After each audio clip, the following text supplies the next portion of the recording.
Barely 9. Okay. He took a couple moments and just did a quick little thank you video. And Yeah. um, that's what the cart shops are looking for. That's what your sponsors are looking for. It doesn't have to be something big, but again, I mean, some of these karting people have just disappeared. Like, what? I mean, they're waiting for the season to open back up, and it's like, wait a second. Here's a kid. Okay, so he's barely 9 years old, and hey, I won a championship. I want to thank these people for helping me. Boom, straightforward and simple. And Yeah, yeah, and it's crazy to think a 9-year-old kid's doing this, and there's maybe some drivers that are out there that are asking for free rides because they think their talent is enough, but they don't do anything to support or promote or anything else, or don't have any business idea of how to help you other than they just in reality they're just looking for a free ride, and they're so set on the thing of like, well, if I win you a race, I'm going to sell you a bunch of these go-karts, and if and half the time when they don't win the race, they want to save face, they just talk bad about the material anyways, and they go to the next what they think is the next best thing, and you sit there with a bunch of used stuff, and you have no way to sell it, or you just wasted a bunch of money. Yeah, so I think my from my experience within the industry, if you're a driver looking for sponsorship, first approach the ones that you're already supporting, the ones you're already paying money to. And if you don't know how to approach them, ask them. If you're on Gary's team or you're on somebody else's team, just ask Gary. It's like, Gary, what can I do to help you get more exposure? What can I do so you would look at me for a possible sponsorship? And there's going to be a lot of no's, and there's going to be a lot of, I can't do that right now. But you just got to keep asking, and you got to fine tune that craft. And instead of playing Minecraft or whatever, just do a quick little thank you video. Just do something that's relevant. And again, Nico just happened to be one of your drivers, but you had said something that triggered my mind. Say, wait a second, there was a driver somewhere out there that just posted a thank you video. So, I mean, I kind of got a little bit off, a little bit sidetracked on that, but that happens a lot on my podcast. I was just going to say, Jason getting sidetracked? No. Yeah, it happens a lot on the podcast. But I think I tied you up for long enough tonight. I want to make sure I can get you back on. Yeah, for sure. No, I enjoyed, it was cool kind of going down memory lane there for a second, because a lot of those things I probably, haven't thought about for who knows how long, and, many stories that we probably can't even say on this podcast also, and yeah, it's good. I mean, like I said, if one thing that karting has given me is the amount of experiences and the people that I've met. I mean, I think I've said it a million times, and I'll say it again. I mean, I just feel extremely fortunate, and I just, I look forward to continuing doing that, for much longer in time to come with my business and having a different role. But what's cool about having my own team is I get to have so many more relationships with so many more different people.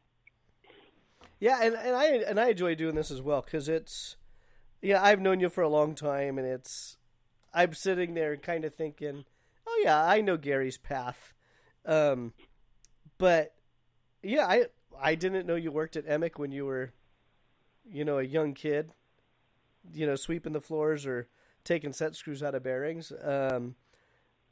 I knew you worked at Cosmic and JM of Norcal, but honestly, I just forgot. I just forgot. And no, it's good to kind of catch up. And, on the next episode, we'll have you back next week, and we'll do... The Trackmagic guys are going to love this one, because we're going to blow smoke up their ass for a whole episode. And I'm actually looking really forward to that one. And that one might be a little bit redundant, because you've come on this podcast a few times with the Trackmagic barbecues and things like that. But yeah, I think there's so many good stories that come out of the Trackmagic era from you. And so that'll be fun to go over. And then you kind of disappeared from America for a while. You went, what's that place called? Italy. I mean, you raced over in Europe. And, I mean, you immersed yourself in that culture. I mean, you're fluent in Italian. Well, you kind of have to be if you live there. Yeah. Well, you're right. But it's just that added dedication that you put towards the craft. I mean, how many people do we know that deal with Italians all the time and they haven't taken the time to learn the language? And yeah, we don't need. We don't need to go into that. But any of us that have been around the industry long enough that you're dealing with an importer with an Italian, it's like, ask yourself, well, does that guy speak Italian? So we'll have a whole episode on the Euro stuff, and you have to kind of guide me on that one. So you have your European experience. You worked at OGP, and then you went back to Europe. Yep. Is that correct? Yeah. I had my European experience, and then I took a sabbatical for like 2 years and worked in Florida at OGP, and then went back for another long stint over in Europe. Yep. So we'll have that. That'll be our third episode. And if I can plan everything right, we'll do a fourth episode, which would be kind of a quick recap in GFC now, and the kind of the chassis you have on board, and hopefully by then, that'd be awesome if all you race series and promoters have a calendar, and then you can come back on and say, hey, well, this is what I'm doing for the next 12 months. No, that'd be great. Yeah. I think when we start going with the GFC, I think it's kind of cool. I've told the story a couple of times to close friends, and they all said it was kind of neat of how I came about with the idea of GFC, Team GFC, and it's kind of it'd be a strange way you think how I got there, and you when the story starts, you think like, that kind of sucks, and kind of almost a depressing moment, a realization moment, so to speak. Perfect, and that's how we'll wrap up this mini series. And no, I'm really looking forward to it. See, there's that word, Gary. Yeah. Don't say Oh man, I'm trying to do that. As you know, I'm trying to do these sponsorships, like trying to, promote the sponsors and all the people that help our team and do these videos. I'm starting to put them on Instagram. My gosh, I have so much more respect for people that like do public speaking or announcers or podcasts or radio. You got like so much more respect for these people. I mean, I can see why they send professional racing drivers to speech schools and everything else, because you're representing, these multi-billion-dollar companies and everything. You can't be sitting there going, well, good day, I think. It's like, you sit there and when you're speaking, you don't really realize it, but when you go back and listen to yourself, it's like, whoa, bro, like, no, it's not. No good. It's the power. It's the power of being recorded. Wow. Like, I will not listen to this podcast again for sure. Because I do not. Well, that hurts my feelings. Yeah, no, I will not listen. And one, it's way too long already. You said we were going to try to make it short. But two, man, Bob Eriks is out there and go, "What are you talking about? I want 2 more hours." No, I'm sure he wants to go to bed, just like I do. But there we go. It's difficult, man. It's super difficult. And the more I do these, you're exactly right. You start doing it and you start nitpicking every little thing, and the YouTube stuff was tough for me because I was nitpicking, and then I just didn't do anything because nothing was ever perfect. And I just had to learn. Yeah. It's like, wait a second. I don't get paid to do this. This is not my profession. This is not why I went to college. I'm just doing it because I didn't think anyone else really was.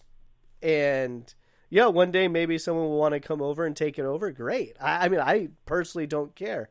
I love chatting, but not in a recorded format. Yeah, no, I find myself having to be really careful with my language and words. You did really good. You only dropped to. one F-bomb all night. Did I say it? Once. I actually said it? Yeah, you actually said it. But yeah, you did really well. This is way better than the 14-year-old Gary Carlton I remember. Yeah, well, for everyone that listening out there, moms, dads, kids, I'm very, very sorry for what I said, and I try to hold myself to the utmost standards the best I can. So I'm very sorry. The thoughts and views of our guests are not a representation of this company or any affiliate sponsors. Blah blah blah. All right, let's cut it, man. We're already too late. People are going to want to be shutting it off by now. No, we're good. We are good. So, Gary, thank you. Next week, same night, same time. The Trackmagic. All right, let's do it. Yeah, Trackmagic days. These are the good ones. This is the character building year. All right, so we're going to talk about the pink truck. Right? Yeah. Pink truck. There's a lot of stories that it's better not to say. But we can kind of tiptoe around those. Yeah, just I mean a lot of crazy stories, and like I said, character building, extreme character building during the Trackmagic days. Yeah, and so next week, Monday, Gary with the Trackmagic days. Is it Monday or because we're Tuesday right now, right? No, it's Monday. No, brother, it's Tuesday. No, it's Monday. Tomorrow's Tuesday. Oh. Tomorrow's Cinco de Mayo. Oh, I'm already missed up on my days. Well, that's because you work so hard. All right, no more. We're already going on. All the days run into each other. All right, Gary. No more.